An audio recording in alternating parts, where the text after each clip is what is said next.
Hey, welcome to the Greater You. Good to see you guys today. So today we've got a topic that's got a little bit of buzz. We were talking about this over the weekend. This is the topic of acceptance. Really a broad topic. There's, hours and hours of content that could be discussed and taught or learned about this acceptance concept, but we wanted to touch on this briefly as this is I think, a very important concept to really begin to look at in our own development of our well-being. So there's really two forms of acceptance that we're looking at here. The first is acceptance of ourselves. This can be super challenging. This is the type of acceptance that we develop over time as we become more comfortable in our own skin, our own personality, as we age, grow, develop, and so forth. Now, some people this comes a little more naturally to. They can kind of easily just roll with, hey, this is who I am, and I am who I am. But then, there's others that people that have really struggled with this that we've coached over the years that struggle with certain parts of their personality or certain aspects of themselves and working to develop acceptance of, our strengths and weaknesses. There's that yin yang concept that we talk about a lot. That there's going to be strengths and weaknesses. There's going to be pros and cons. There's going to be ups and downs. And that comes to personality too, right? There's no perfect person on the planet. What is perfection? It's a really esoteric, unattainable concept. Progress makes a lot more sense. We like to talk about progress in the greater you much more than perfection. When we're talking about acceptance, it's becoming comfortable, more okay with who you are, and really being able to embrace yourself. We talk about authenticity with this concept.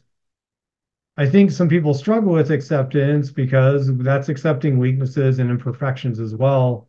But that's the beauty of the human experience when we can accept within ourselves that we're a mixed bag of strengths and weaknesses.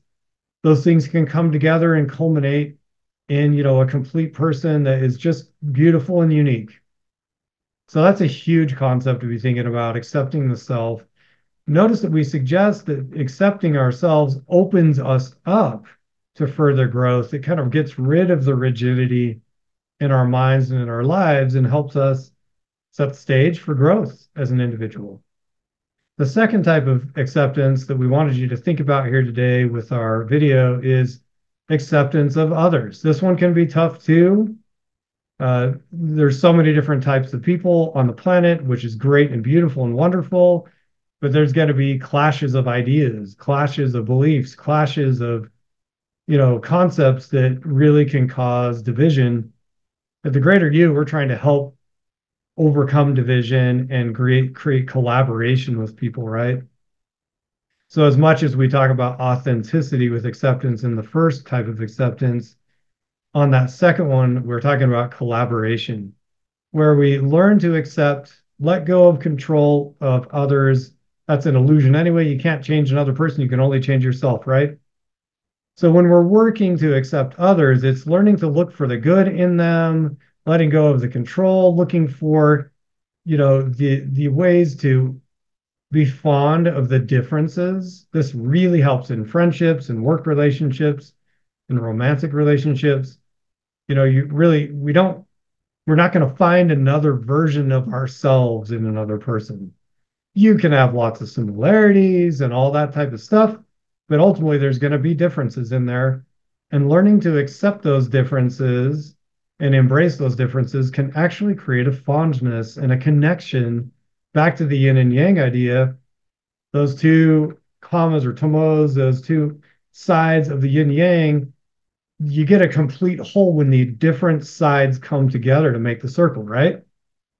So that's how that works in relationships. The synergy of a relationship is not as much based on the similarities as it is the differences, and allowing the differences in those relationships to click together like two different puzzle pieces to build a more complete, viewpoint or experience.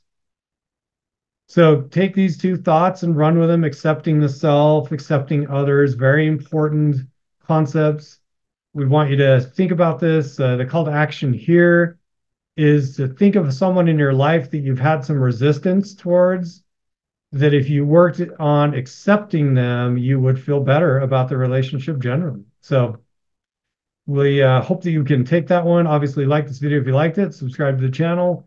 Really good to be able to talk with you guys today. Have a good weekend, and we'll talk soon.